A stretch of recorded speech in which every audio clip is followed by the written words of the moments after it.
Welcome into the Cool Grandpa podcast. I'm excited to have you here.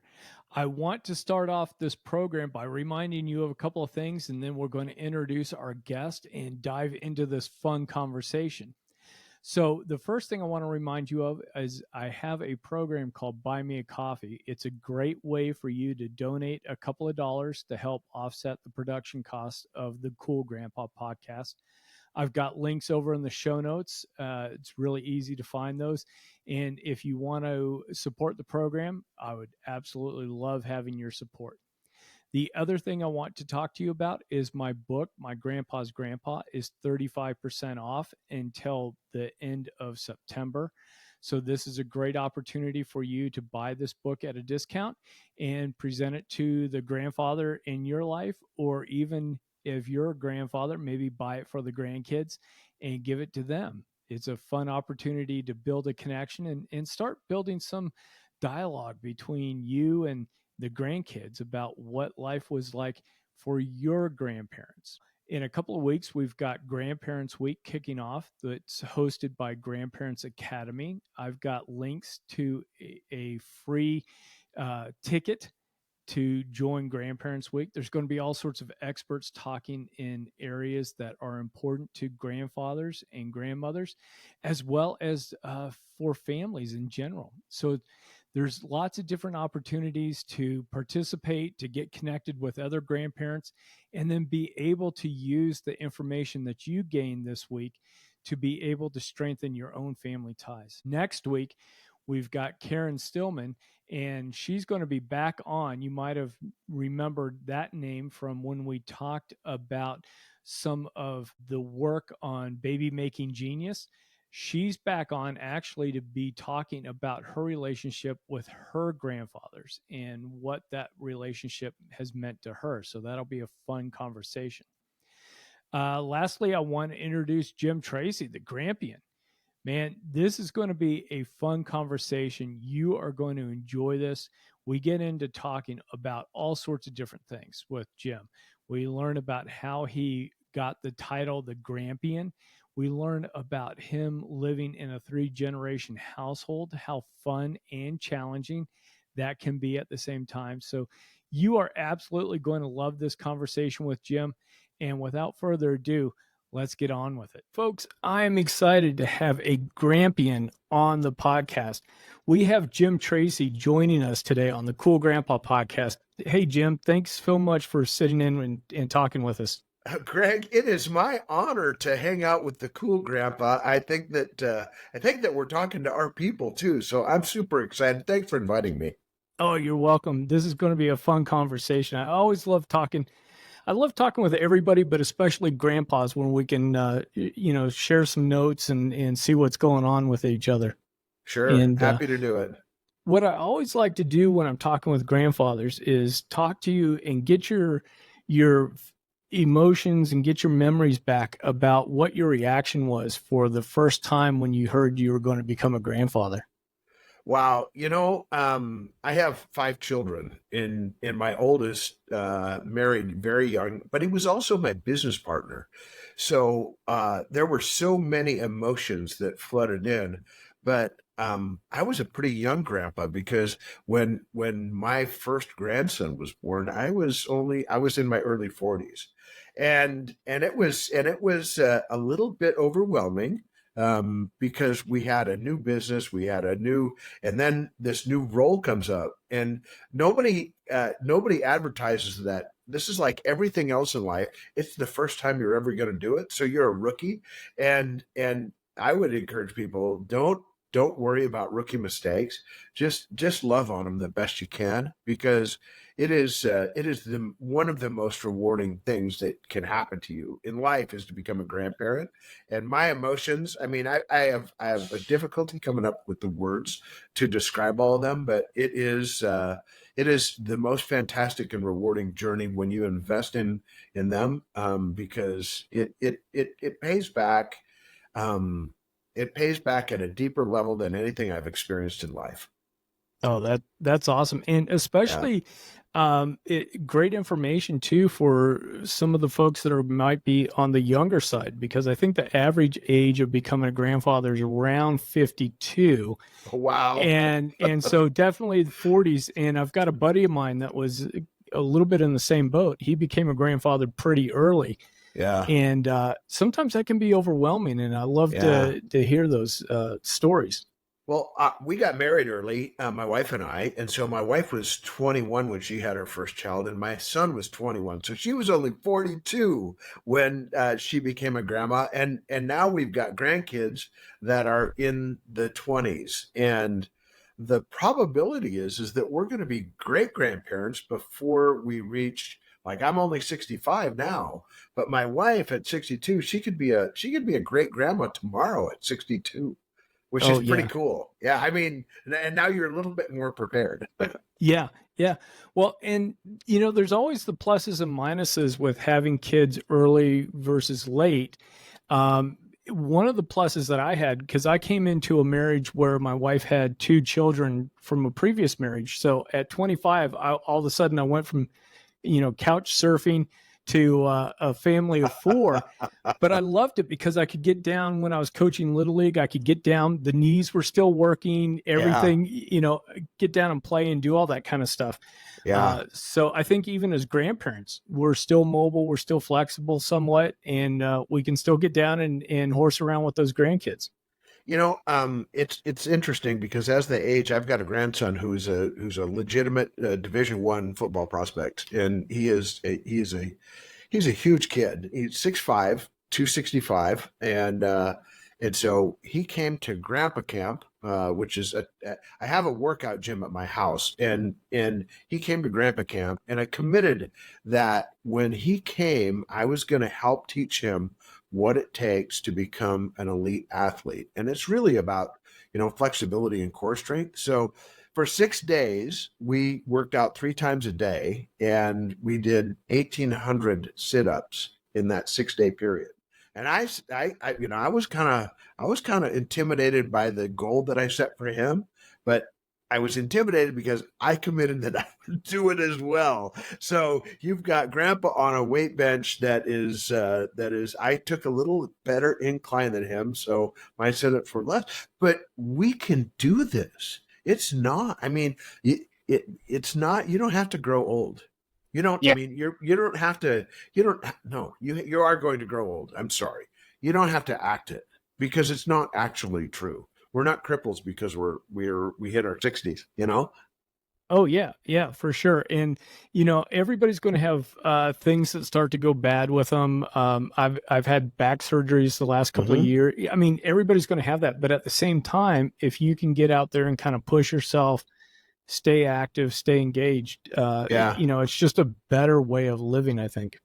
Greg, I was skiing with a grandson, and I hit a mogul with my left leg, and I hit it too hard, and my leg was extended a bit too much, and I crushed my tibial plateau, and I had something they call compartment syndrome, where your leg uh, fills with blood, but it won't empty out because there's enough trauma where your leg is saying to your brain, "Hey, send me more blood and don't let anything out." And so I got to the emergency room. Probably 4 hours later, 5 hours later, something like that. And they said, Mr. Tracy, I'm thinking, hey, set my leg, it's all going to be good. And he's like, Mr. Tracy, if we don't operate in the next couple hours, you're going to lose your leg, and it's possible that we have to take it during surgery. And I'm like, oh. So I wake up from this surgery, and I'm sobbing. I don't know why, but I'm sobbing. And then I remember why I'm there. And I pull the covers up, I pull the sheet up, and I see the toes on my left foot. And I'm like, thank you, God. I still have a leg. And then he said, you'll never walk right again. And I was 60 days in bed with my knee above my heart, 22 hours a day. And at the end of 90 days, I could actually put a little weight on my leg because it was a rebuilt leg, not just a rebuilt knee. And Hmm. they said, you'll never walk right. And I'm like, oh yeah, we're gonna practice walking. And I had such a gifted surgeon, and God give me the grace to walk on it, that pretty soon I was walking. They said, "That's really good, but you'll never run again." And I don't have a runner's body. I'm not a runner. I don't like running, but he threw the gauntlet down in front of me. And so I completed a Spartan type race called the terrain race, where I ran a 5K with 20 obstacles, and I completed it. And my grandkids were at the finish line. And so it's not a requirement of growing old to actually be feeble. It's a requirement to get down on the ground with these kids. And that's what we do. That's what we have to do. Oh, that's I love hearing that, because I think so many times, and it's been a generational shift, I think, from Uh-huh. when I've talked to people that are that were early boomers, silent generation folks that were talking about their Uh-huh. grandparents, and the grandfathers were, everything was seen and not heard. Right. Grandfather would make sure there's a roof over the head, that there's a check at birthday times, and that was kind of it. I talked a year or two ago to a 3-star Air Force general, retired, and he was saying the same thing. He's like, I come in, my granddaughter wants to have a tea party. By gosh, we're sitting down on the ground and we're having a tea party. My Get your grandson little wants, finger up, drink your yeah, tea. yeah. That's So awesome. I think that's such a great shift that we're seeing with the boomers and then Gen X coming up, Yeah, for is sure. that we're okay getting down and dirty and having fun with those Yeah. kids. And I just, that example of grandkids watching grandfather come across the finish line from that terrain race is going to be something that's going to stick with them forever.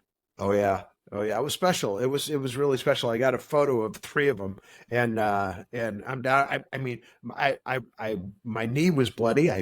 But you know what? When I came across that finish line, it's uphill to the finish line, and it was not a fun experience, but it was gratifying because I gave it everything I had, and they took some pictures as I crossed the finish line, and it's pretty cool. Yeah. Yeah. Yeah. Is one of those the ones that is on your website? Because you've Yeah. got an image. Okay. I was Yeah. wondering if that was That's the one. That's the one. And I've done a couple of 5Ks since then, more road races and stuff like that. And it's not to do anything other than to convince myself I can still do it, so I stay in the shape that I need to be in order to go swimming with him, go fishing, go hunting, whatever it is. I have to be physically capable of it, and I'm committed to that. Oh, that's awesome. Well, and especially you living out in Boise and Yeah. the Rocky Mountain West. I mean, it's not quite the same. Hunting out here in Georgia is mostly just walking through flat pine trees and brush. Out there, you're gaining and losing elevation quite rapidly. Yeah, well, I've got a grandson who lives here with me. We have a multi-generational house, and it's wonderful. But I have a young, very young grandson, kindergarten age, who lives with me, and he loves to ruck. He loves to put on a pack and climb hills. And so, what an encouragement to change elevation with someone who's 5 years old and Yeah. throws his own pack on, man. And he is a stud. He is just killing it, and I gotta keep up with him. So Oh, that's trying. awesome. Yeah.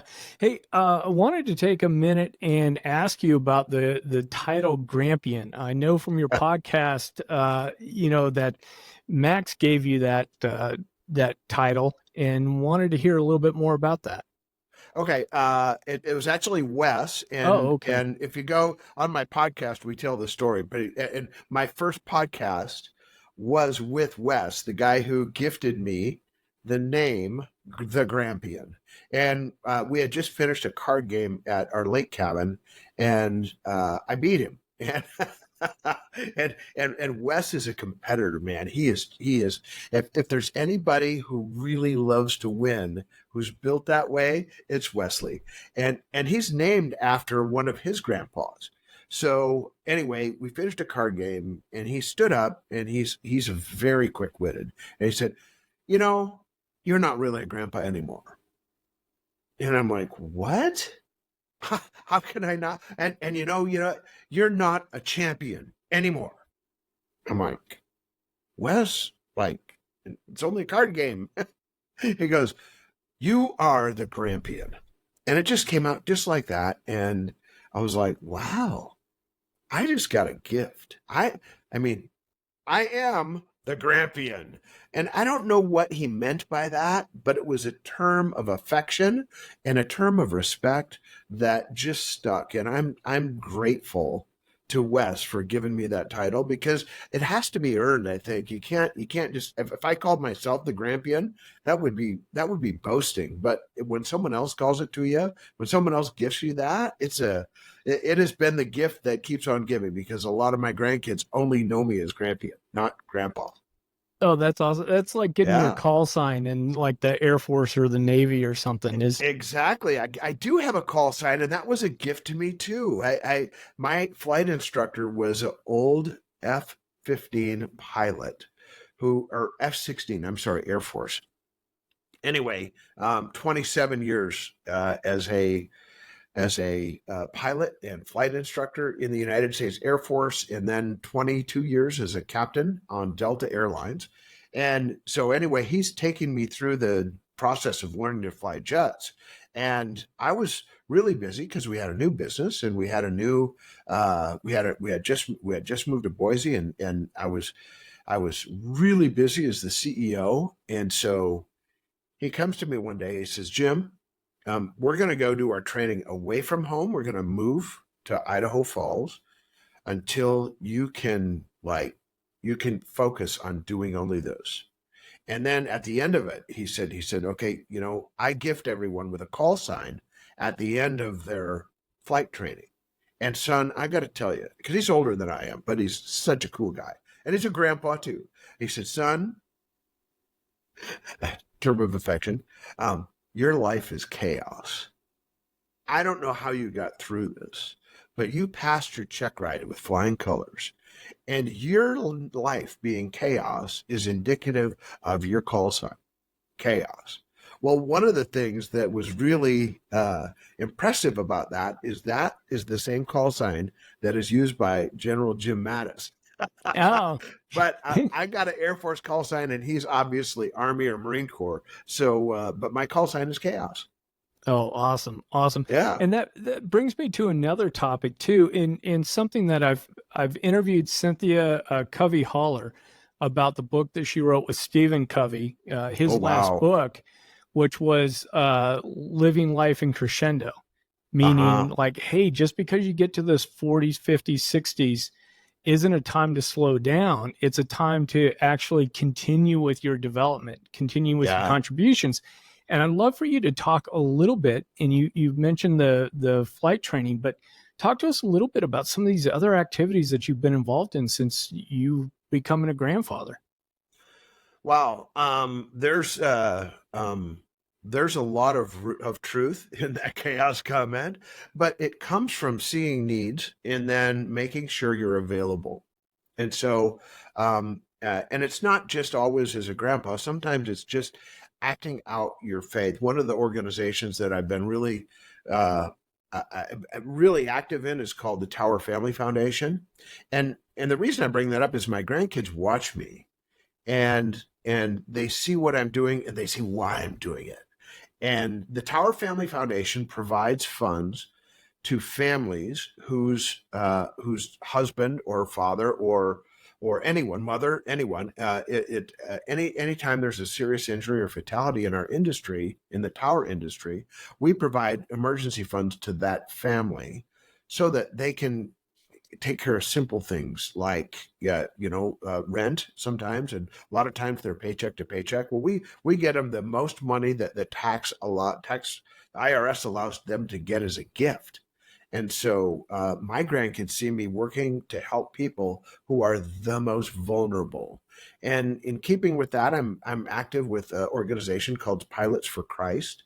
And what we do is we provide free, no cost flights to people who otherwise wouldn't be able to get there. A lot of times there's chemo patients, there's a lot of medical needs. Sometimes it's just a funeral. I've taken some people down to California where they just needed to get there because their their sister died, and she was the only person caring for these little kids, and there was nobody in California to jump in and say, "Hey, I'm here on family. I'll take care of your kids." And it was a little town in California. So couldn't get a flight. It was like, get in, let's go. And that kind of thing. And that's where these people were grandparents, and it just worked out really well. So I think a lot of times we're expected to slow down and smell the roses. And I don't think that's true. I think that is something um, that is contraindicated by everything I believe. I think I don't see retirement in the Bible. I see people with wisdom being respected because their hair turned a little gray. And you know what? We've been there, done that, and a lot of this stuff. And if people will take the time to exercise their prerogative of sharing that wisdom, it's a gift, not only to you, but to the people you're sharing it with. Oh yeah, I love that, and I love the idea of being engaged and being of service to other people. And a question I've got for you too is the Tower Family Foundation. Is that for cell towers or power towers or just any kind of tower structure that's being worked It's on? really communication infrastructure, but it's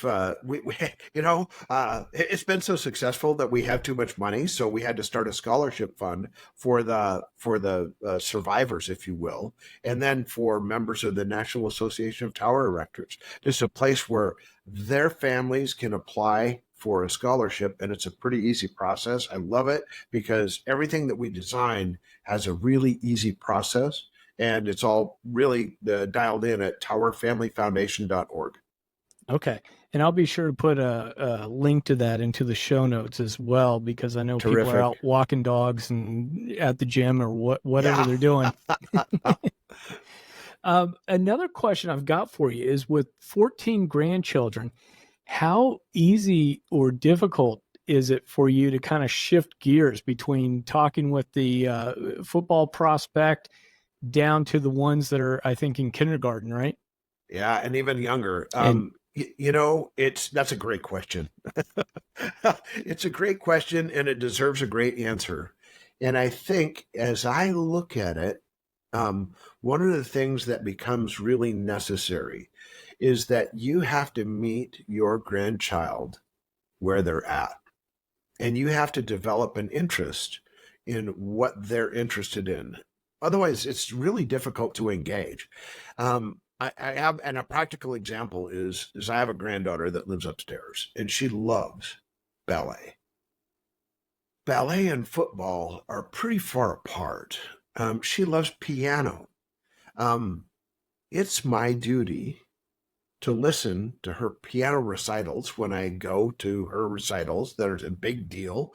But it's more important that I listen to her piano when she gives me a personal recital at home. It's more important to sit down after dinner when she says, Grandpa, it's time for a show. And it's pretty easy to go away and not watch it because a second grader doing a ballet recital in the family room is probably not the top of my priority list unless I make it my priority list. And my wife sometimes helps me with this, like, Jim, we need to focus here. And so I've been gifted with a wife of 44 years, and she is my helpmate, and I would be nothing without Sarah. So, but you have to meet that grandchild, and you have to become interested in what they're interested in so that you can engage them. And I can encourage ballet, and I can encourage piano. I don't have a musical bone in my body, but I can say, you know what, honey? You're awesome. I really love that. oh, that's fantastic, because I think it's so important that the kids get that feedback from the grandparents and from parents and people in general to keep going, because she's about to Yeah. hit that stage where she's got to really start putting in the practice time. Oh, yeah.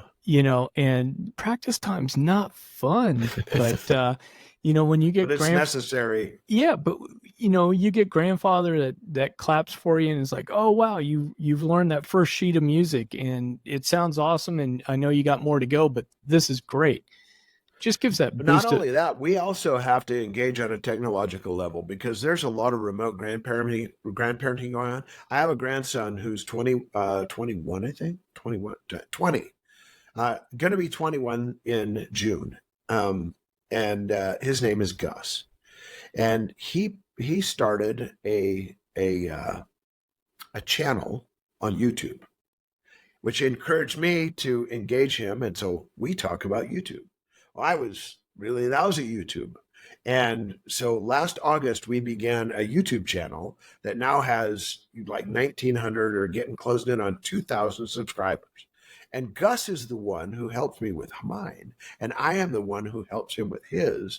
And it's a friendly, lovely competition, but it's all really remote. And so as grandparents, we're called to not shy away from new technology, but we're to embrace it so that we can reach our grandkids where they're at. Oh, Because that's a lot of times they're far away. yeah, yeah. And what's amazing to me is there's a lot of tools out there aimed at grandparents to help them with that Yeah. technology. But then other experts that I talk to are like, this is the great connection point that you have when it's like, Exactly. here's my cell phone. Show me how to do FaceTime, Yeah. or show me how to, how do we install, whatever app on here so that we can communicate. Yeah, and you and I have both been part of Grandparents Academy, and they actually sponsor a little bit of the Grampion podcast. And I would encourage grandparents to go online and look because there's a lot of learning tools that are available to grandparents at Grandparents Academy. I think it's grandparentsacademy.com. Yeah, yeah. And Yeah. the other thing too, just to give Aaron and his team, even more love, is they've got Grandparents Week coming up in September. Yeah.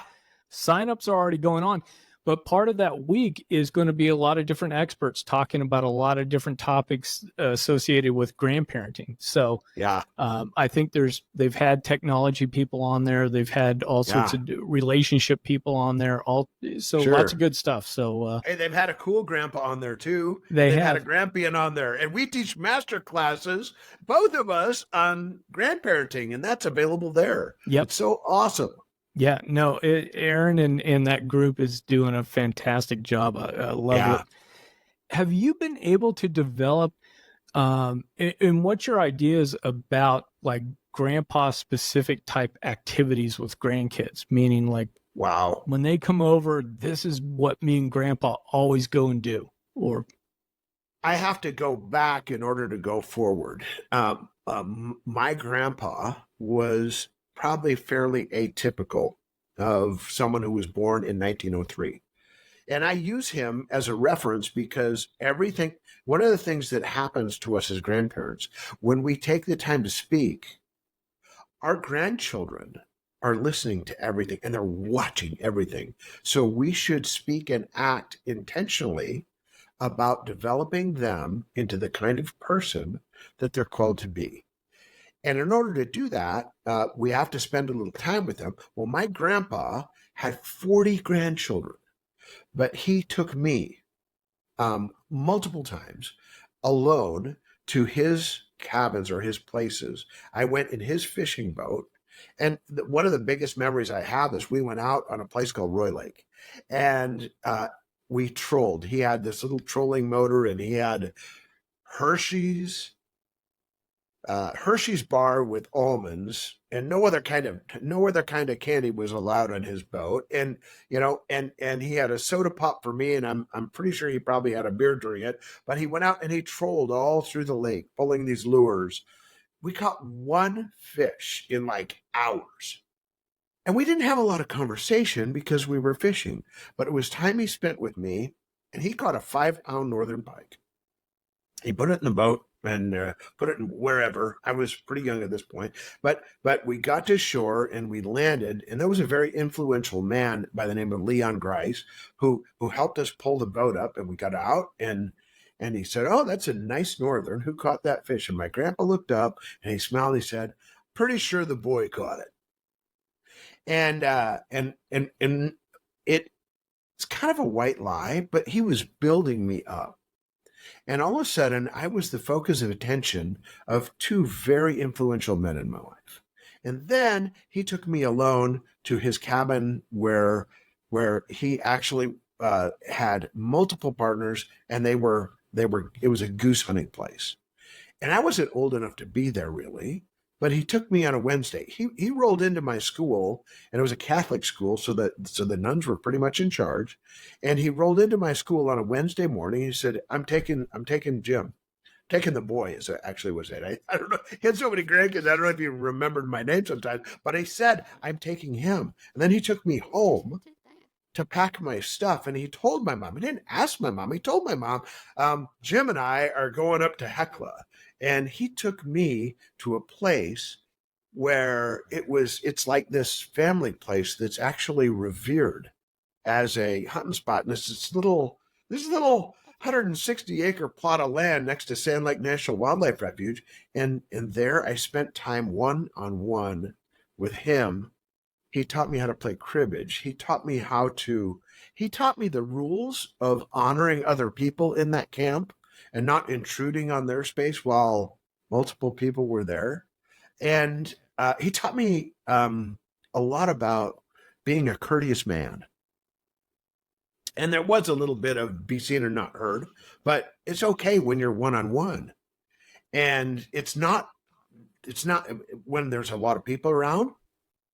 Act your age and play your role and be in your space and really don't be seen and not heard. But when it's one-on-one, all bets are off, and we get to ask questions and we get to learn stuff. It was amazing. So I've rolled that into my grandparenting. That was my role model. My father probably not so much, but my grandfather a lot. And that's the role model that I use when I grandparent, because that time that I take to pull them away from whatever they're doing to spend time with me is critical, and it's important, and it's precious. And as grandparents, we have that voice that they're drawn to listen to, and we can impact. So we're coming alongside parents to give them messages of how to be what we're called to be. Oh, Yeah. I love that, and I love the idea of being a support for parents, because I think sometimes grandparents can get a little over enthusiastic and step on some toes and not necessarily know that, hey, my job is to compliment the parents, not to kind of step on their toes or take their place. Yeah, well, if you remember, I said the first rule about being a grandparent is this is the first time that you're ever going to be a grandparent, and you've never been one before, so you have to learn how to do it. And one of the places where you can go is this podcast to learn how to be a grandparent, because for the first time, man, I mean, we, especially in a multi-generational household, we've got 3 generations living here. And I have to convince myself once in a while, everybody like, oop, you're not the dad. Don't act like the dad. You're not the dad. Don't be the person who provides correction. Be the person who provides encouragement to do the right thing. And there's a big difference there. There is, and sometimes it is hard to walk that line, and but I think that's where having a little bit of humility and also being married for a long time, we both learned I'm sorry, quite a bit. So well, and wisdom comes with a little bit of self-restraint, and you have to just talk yourself down once in a while, because you're conditioned. You're conditioned to be someone who fixes stuff. I mean, that's what guys do. I mean, put a wrench on it and tighten it up and fix it and stuff like that. But that's really not our role anymore. Our role is guidance and encouragement. Yep. No, I love that. Question I've got for you too is around your faith and how your faith has impacted and modeled, if it has, your relationship with your grandchildren and your adult children. Yeah. So Jesus is my Lord and Savior, and I have accepted him, and I've made him the Lord of my life. And in doing that, a lot of people think of Christianity as a church. And while I do attend a church, Calvary Chapel and Star, and I love my church, it does not define my Christianity because I have a creator and a savior, and that is not something that I have I have it as a faith, but it's not something that is ancillary to me. It's actually who I am. It's what I am. So if you hang around me for long enough, we're going to have a serious conversation about where you're going when you die, because it's really important. And so that is a very natural conversation for me to have with my grandkids, because I started with my kids, and there's a line that I used that I learned from someone else, and all of my kids know it, and most of my grandkids, especially the older set, know it. It's like, when Grandpa dies, and everybody dies, I'm going to die, because Jesus is my Savior. I'm going to get up to heaven, and God's going to condemn me for my sin, and Jesus is going to put his arm around me, and he's going to say, Father, he's with me. And I am covered by that grace and that mercy and the blood of Christ, and I'm going to be welcomed into heaven. And my message to my grandkids and my kids is, be there with me. Be there with me. And then when they want to, and when they're capable of it, I'm going to show them how. Oh, that's awesome. And I love that attitude of, it's an invitation. It's not a demand.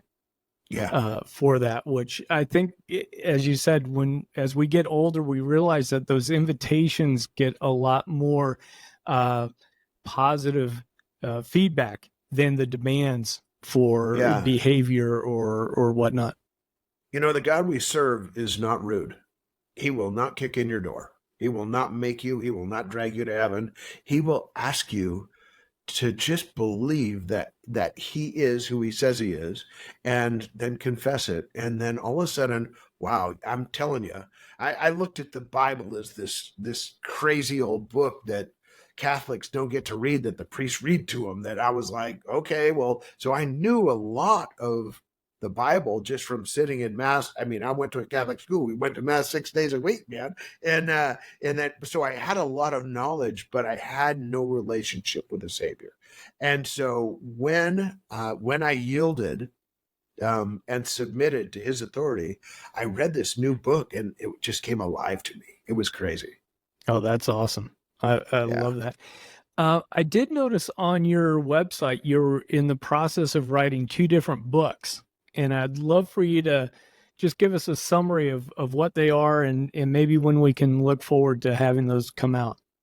Okay, so hopefully this fall, Morgan James Publishing has accepted for publishing a book called Building Men. And Building Men is a collection of stories about the men who built me. And there's a lot of women who built me too. So, but this is not, it's probably not politically correct, but the people who I modeled my life after gave me lessons. And what I did is, chapter by chapter, and it's chronological by age, kind of. I gave stories of men who built me. And by that, the lessons that came from that formed how I respond to different situations. For instance, the first chapter is about my grandpa, because he had the biggest impact on my life, and he's the oldest person that he was the first Grampion.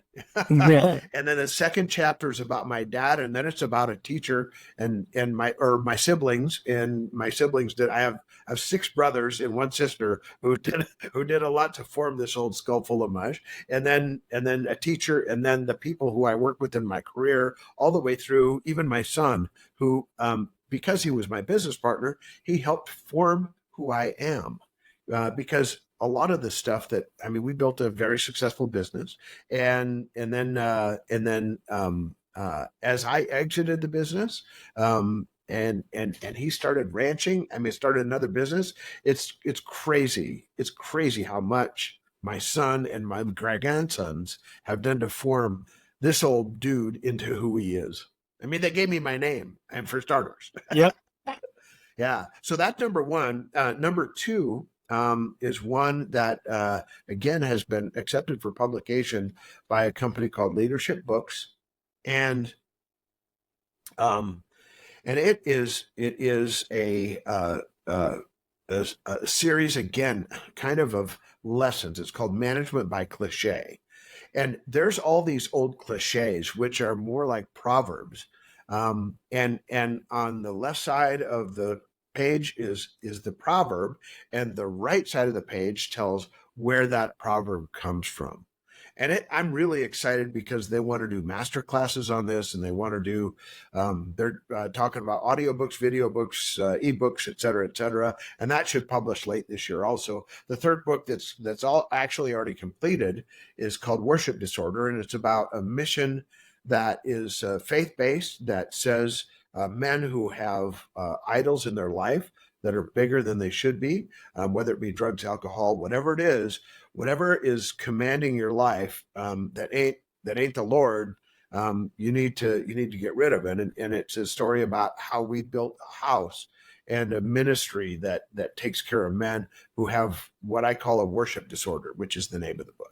Oh, that's awesome. And Jim, I'm going to ask that you come back on when the books are coming out later on, and let's talk about them, and especially the impact your grandfather had on you.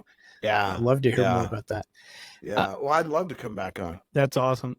Jim, I've had you on for a little bit. Is there anything about your experience with being a grandfather that I haven't asked you that you'd like to mention? Wow. That is, Greg, that's such a big question. I think if I had any encouragement for someone who is going to become a grandpa, or even if you're a grandpa now, um, make sure you're capable of getting down on the floor and wrestling with your grandkids. And I say that it doesn't matter what age they are. The physical contact that you have with them I mean, in today's world, people would say if you like wrestle with a girl, well, make it appropriate, but don't leave them out. Don't make it weird.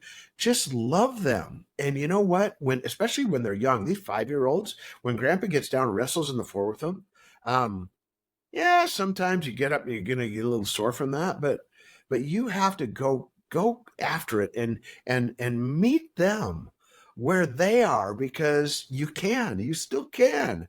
And if you can't, then make sure that you change what you're doing so that you can in 2 weeks, 2 months, 2 years. It doesn't matter. We don't have to grow feeble, even though we're growing old. And so get out there with them and do it. Oh, I love that. I love that. And it's a great challenge for us all to stay active and keep growing, Sure. keep developing, and keep doing those toe touches. Yeah, or just walk. I mean, if Yeah. you just walk, I mean, if you're not out there, if you can't do sit-ups or push-ups, then hey, just go walk for 10 minutes, and then make that 20 minutes and make that 30 minutes, so that pretty soon you can take a walk or a bike ride with your grandkids, because that is time that they will cherish, and it will impact them forever. Oh, I love that. I love that. And Jim, thank you so much for being on the Cool Grandpa podcast. I really have enjoyed this time talking with you. Right on. And I can also encourage, if I could, people, there's a podcast at The Grampion. If you go on YouTube, look up The Grampion. And we also have a cool website, thegrampion.com, where we have blogs and stuff like that, where we get to, again, we get an opportunity to encourage people. And I'm learning about it because I wrote a blog, and my producer said, hey, if they're under 30, they're not going to read it. So you have to turn it into a vlog. So now I'm vlogging too. So that's a video log. Oh, that's awesome. And we'll be sure to put links to all of that into the show notes. And again, we'll help promote all that as this episode comes out. All right. Thank you, Greg. I so much appreciate you asking me to be on. And it is really a treasure and a honor to be on your podcast. And hopefully we've been an encouragement to people. Oh, I love it. And yes, thank you so much for being on here. I really appreciate it. All right. Thanks, Greg. Take care. God bless. Thanks. Hey, I really enjoyed talking with Jim. It was fantastic getting to know him. I love the fact that some of us grandfathers in the podcasting and grandparenting space are getting together to share ideas, share experiences. So I really appreciate Jim taking time out of his day to sit down with me, explain to me a little bit more about what a grampian is, and I appreciate the designation of also becoming a grampian. Hey, I want to remind you that I've got the links to Jim's podcast, and that's the Grampian podcast. I've got those in the show notes. I've got other links that we've talked about in the show notes as well. So be sure to do that. Or if you're watching on YouTube, just check down in the description and comments and everything below, and I'll have links to all this stuff there. So I really appreciated you listening to this conversation or watching it. And until next time, I want you to remember to stay cool.